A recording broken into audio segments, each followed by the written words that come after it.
We're breaking into our special broadcast with news coming in from Chhattisgarh now, where we are being told 13 CRPF personnel have been killed in a Maoist attack. This is in Sukma in Chhattisgarh. A CRPF patrol has been ambushed by Maoists in this area. Hemendra with us with more details on this. Hemendra, what are you picking up? Who are these CRPF Jawans or officers, and what exactly happened? Well, 13 CRPF personnel, including 2 officers, have been killed by Maoists, and this incident happened in Kafalpara. This place is in Sukma district near Chintagopa, and this is roughly close to the place where the Indian Air Force helicopter was also fired upon by the Maoists last week, 10 days back.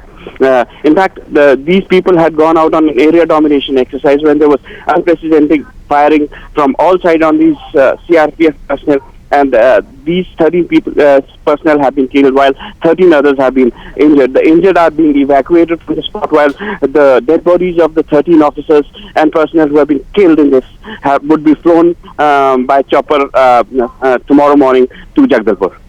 Hemendra, when you tell us that there was an absolute rain of fire on this CRPF patrol, tell us what is the kind of numbers of the Maoists in this ambush?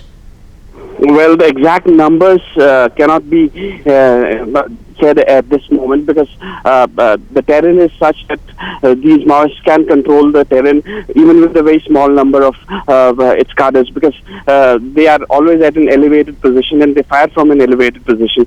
But here at this spot, we are being told by people from the spot that at this particular spot, the CRPF personnel were out on an area domination exercise, and these people were surrounded from all sides. And let me tell you that there was absolute, for the past 6 months, since June, there were, this is the first major casualty that the CRPF and the security establishment working in Bastar have suffered, because since June they had, in fact, there was a large scale, the